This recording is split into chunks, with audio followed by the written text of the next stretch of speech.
Cerca Teleeuropa sul tuo Play Store o Apple Store e scarica la nostra app.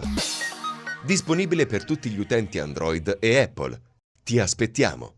Appalti spezzatino al comune di Cosenza, 3 dirigenti interdetti, nel mirino della procura lavori per 2 milioni di euro. Cosenza, ha detto il procuratore Spagnuolo, non è un'isola felice, la Guardia di Finanza ha inoltre scoperto una frode fiscale. Vediamo.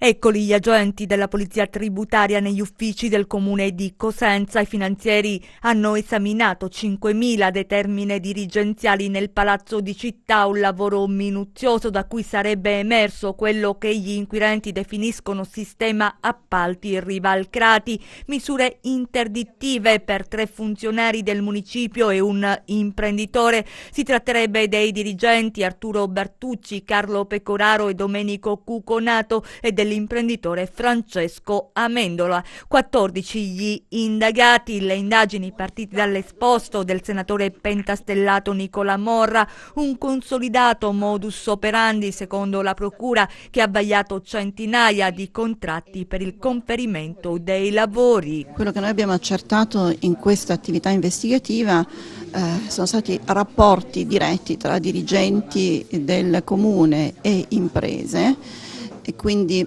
rapporti fondati sulla amicizia o in alcuni casi anche di più, che ha consentito agli imprenditori di ottenere dei lavori senza che venissero rispettati da parte dei dirigenti, quindi della pubblica amministrazione in generale, quei principi che sono previsti non solo dalla legge ma anche dalla nostra Costituzione. Non sono stati rispettati i principi di rotazione, di trasparenza, di non frammentarietà dei lavori quando si tratta di lavori che necessitano di una determinata procedura per l'affidamento. Quali i lavori attenzionati dall'inchiesta? Riguardato sia l'aspetto delle luminarie che sono state messe nei periodi più disparati dell'anno, nonché lavori di canili affidati sempre ad un'unica impresa o poche imprese. La seconda operazione della Guardia di Finanza illustrata nel corso della conferenza stampa riguarda un sequestro per equivalente per quasi 3 milioni di euro nei confronti di 4 società cosentine operanti nel settore immobiliare per mancato versamento delle imposte. La frode fiscale ammonta a 25 milioni di euro. Noi abbiamo ipotizzato un meccanismo di frode fiscale molto più grave rispetto alla semplice evasione fiscale, perché queste società stipulavano tra loro preliminari di vendita ai quali non seguiva il rogito.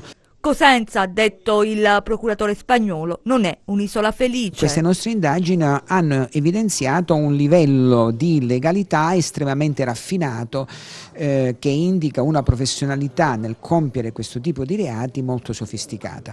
Cerca Teleeuropa sul tuo Play Store o Apple Store e scarica la nostra app. Disponibile per tutti gli utenti Android e Apple. Ti aspettiamo.